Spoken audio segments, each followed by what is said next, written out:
ఏ జన్మలో ఏ పాపం చేసుకున్నానో ఏంటో తెలియదు కానీ నాకు ఇలాంటి భర్త దొరికాడు. రోజు పీకల దాకా తాగొచ్చి చితక్ కొడుతున్నాడు. వీడు ఎప్పుడు చేస్తాడో ఏంటో.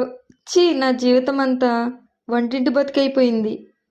అప్పటికీ మా అమ్మ నాన్న చెప్తూనే ఉన్నారు వీడిని పెళ్లి చేసుకోవద్దు అని. నేనే వినకుండా పెళ్లి చేసుకున్నాను. ఇప్పుడు నా జీవితం అంతా నాశనం అయిపోయింది. అమ్మా, చేయి తెగిపోయింది.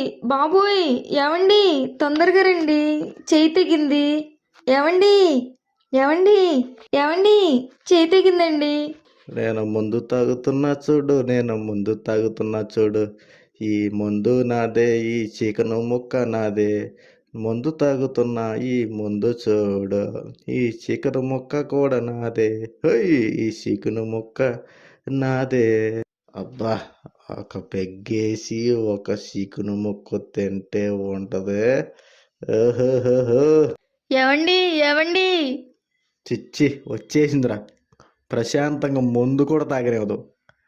ఏంటి ఏమండి, ఏమన్నా నువ్వు అరుస్తున్నావు? ఏవండి, చేయి తెగిందండి, రక్తం తెక్కారిపోతుంది, వెంటనే హాస్పిటల్కి తీసుకువెళ్ళండి. ప్రతి దాంట్లో వెళ్ళి పెడతావు. అయినా ఏంటి, అది చిన్న దెబ్బే, దానికి కూడా హాస్పిటల్కి వెళ్ళాలా? వెళ్ళి అక్కడ ఆయింట్మెంట్ ఉంది రాసుకో.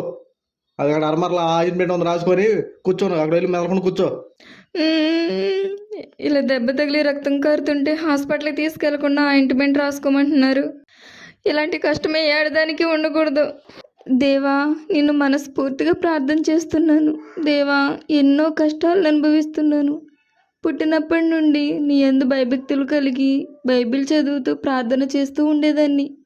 అలాంటిది నాకు ఇలాంటి భర్తనిచ్చావేంటి తండ్రి? నా భర్త తాగి వచ్చి ఇష్టానుసారంగా కొడుతున్నాడు. ఇలాంటి వాడికి భూమి మీద చోటే లేకుండా తీసేసుకో ప్రభువా. నన్ను కాపాడు తండ్రి. భార్య కష్టం వస్తే కనీసం పట్టించుకొని నువ్వు ఒక మొగుడివి. ఈ మందు తాగి అలానే చావరా నువ్వు? ఇక నుంచి నువ్వెవరో నేనెవరో. నేను వెళ్ళిపోతున్నాను. ఆ మందుతోనే చావు. పోవే, పో పో, పోతారన్నావుగా పో. ఈ మొక్క ఈ సొక్క ఉంటే నన్ను ఎవ్వడేం బేగలేడే. పోవే పో, నువ్వు లేకపోతే బతకలేను అనుకున్నావా? ఏమండి వ్యూహిత గారు? ఎవరండి? నేనండి పాస్టర్ గారిని. వందనాలు పాస్టర్ గారు. ఎక్కడికి వెళ్తున్నావమ్మా? ఏం చెప్పను పాస్టర్ గారు, మా ఆయన రోజు తాగొచ్చి ఇష్టానుసారంగా కొడుతున్నాడు. చేయి తగితే కనీసం పట్టించుకోలేదు. నా భర్త వల్ల నాకు సుఖమే లేకుండా పోయింది. నా భర్త చేస్తే ఒక దరిద్రం వదిలిపోతుంది. చిన్నప్పటి నుండి దేవుని సన్నిధిలో పెరిగాను. నాకే ఎందుకు ఇన్ని కష్టాలు వచ్చి పడ్డాయండి. అమ్మా వ్యూహిత, ఈ చిన్న విషయం గురించి నీ భర్తను వదిలేసి దూరంగా వెళ్ళిపోతున్నావు. నీ భర్త చచ్చిపోతే బాగుంటుందని చెప్పి అంటున్నావు. ఇంకేమన్నావు? చిన్నప్పటి నుండి దేవుని సన్నిధిలో పెరిగానని చెప్పి అంటున్నావు. దేవుని సన్నిధిలో పెరిగితే నువ్వు ఏనాడైనా నీ జీవితంలో నీ భర్త మారాలని చెప్పి, నీ భర్త మార్పు చెంది దేవుళ్ళు కొనియాడాలని చెప్పి ఏనాడైనా ప్రార్థన చేసావా?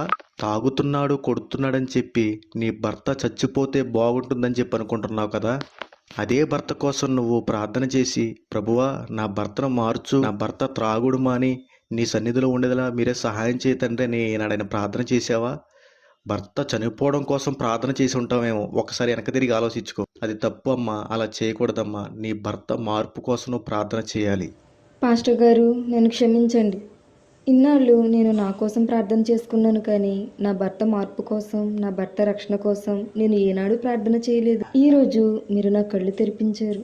చూశారు కదా, మా వ్యూహితలాగా చాలామంది భర్త తాగేసి వచ్చి కొట్టాడని సరిగ్గా పట్టించుకోవట్లేదని చెప్పి చాలామంది సంసారాలు నాశనం చేసుకుంటూ ఉంటున్నారు. విడాకులు తీసుకొని దేవుడు ఏర్పాటు చేసిన పవిత్ర బంధాన్ని నాశనం చేసుకుంటున్నారు.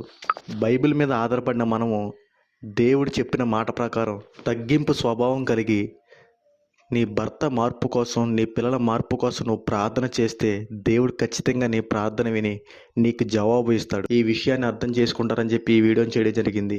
ఈ వీడియో మీకు నచ్చితే లైక్ చేయండి, షేర్ చేయండి. ఇలాంటి మరిన్ని వీడియోలు మీకు రావాలనుకుంటే మన ఛానల్ సబ్స్క్రైబ్ చేసుకొని పక్కనే ఉన్న బెల్ ఐకాన్ ఆన్ చేస్తే మేము పెట్టే ప్రతి వీడియో మీకు నోటిఫికేషన్ వస్తుంది.